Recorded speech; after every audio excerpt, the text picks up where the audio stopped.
what I am doing is removing some really good cards for poker. And we're only going to use 10. That's enough for 2 players. Head-to-head, we'll play. And let's see, 1, 2, 3, 4, 5, 6, 7, 8, 9, 10 cards only. Only use 10 cards for this. And I'm going to win, so don't feel bad. Who here knows the basic rules of poker? Scotty, you know the basic rules of poker? Here's what's going to happen. I'm going to let you make every single decision. And despite making every single decision, I'm going to win this game. All right? So Okay, I won't bet. You don't want to bet?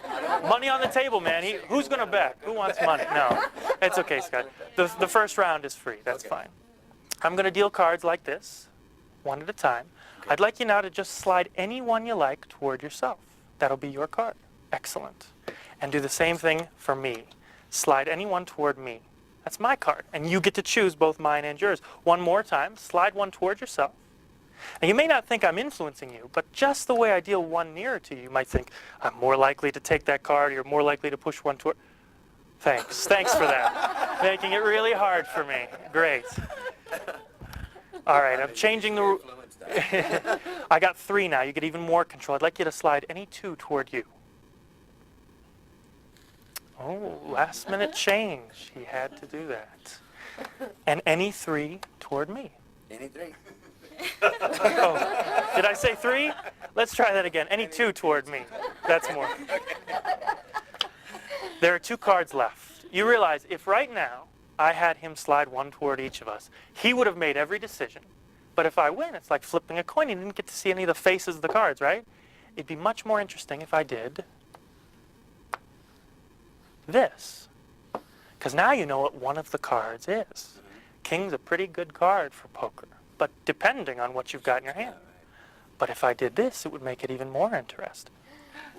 That's a much better card, but depending on your hand. Tell you what, I'll let you look at your hand. I won't look at mine. Go ahead and pick up your 4 cards and pick the one that helps your hand the most.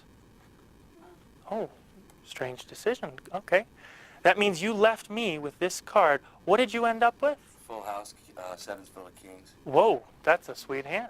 Yeah, I bet on that. The only hand that... You would?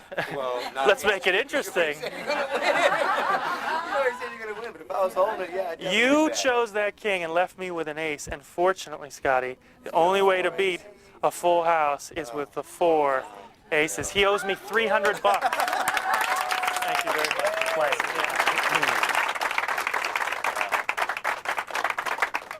Thank you. Well, as a magician, people ask me all the time, how do you make money? And the answer is Kinko's. Because I have found if you go to Kinko's, they've got a special kind of photographic paper. I don't know if you've noticed this. And you can use this special paper to make money. If you fold it once, I don't know if can you see a very faint image starting to form there? If I fold it again, see a very, very faint image starting?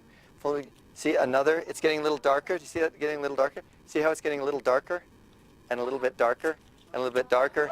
And now I've got some money. There you go. You can have that. There you go. All right. The problem with a lot of prediction tricks in Magic is that you don't know what the prediction is until it's oftentimes too late. It's really late in the trick when they tell you. I'm going to come out right up front and say that you are going to stop me at the 10 of diamonds, okay? Now, I don't want you to look for the 10. I want you to say stop whenever you want. I'm going to deal through the cards just like this. And I won't talk as I deal, so it's not one of these psychological things. When I stop talking, you say stop. I'll be completely silent, and you say stop whenever you like. 10 of diamonds is my open prediction.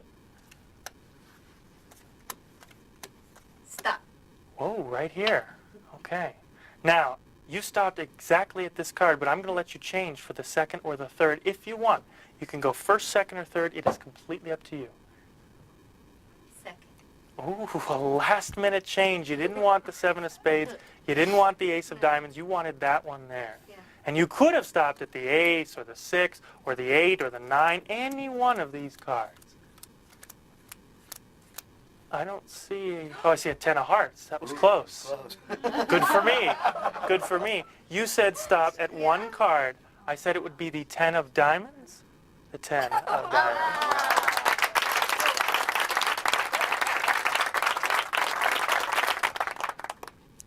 How many of you guys have caught on to the recent craze of Texas Hold'em and on TV and all that good stuff? Well, even if you play cards now, you can play online. You can play online with someone across the country and play in real time and stuff like that. So the reason I state this is because gambling has really advanced in the last few years. Well, I want to show you some old methods of gambling and some new methods of gambling. Now, do you play cards at all? I have. You have? How many times? Old Maid, Goldfish. I was a rummy player. Oh, really? Okay, cool. Well, what's the best 4 of a kind in a deck of cards? Ace. Aces. Let's see if I can get the 4 aces. That should be 1, 2, 3. And that should be all 4 aces, okay? Yeah. Yep. And the reason I'll pause that 1 second is because I was almost off by 1 here. And if I would have went 1 deeper, I would have missed. Over here you can see I missed if I would have went a few deeper. And I had a few off here, okay? But I did get the 4 aces, and that took a few years to learn. That's an old method of gambling. Now, once you get the aces, you got to know how to do something with them. So I'm sure you got something here really neat. Watch this close. Watch. Let's say there's 4 players in a game. 1, 2, 3, and that's about 4 equal piles, okay? What we're going to do is we're going to lose an ace. Let's say, for example, Dusty, you had an ace in your hand, okay? That would be yours lost.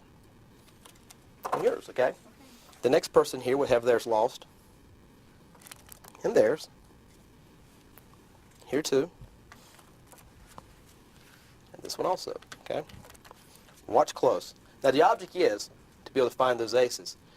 And I'm going to try to do it without looking. So watch close. There should be 1, okay? That should be 2. That should be 3, and that should be 4. Hopefully I got 1, 2, 3, and that should be all 4 aces. Yeah, thanks, guys. Yeah.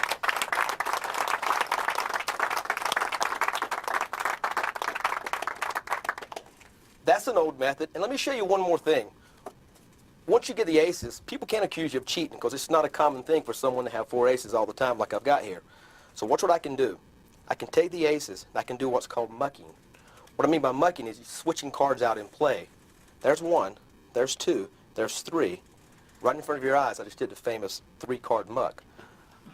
I switched 3 aces away. I really did, actually. Completely gone.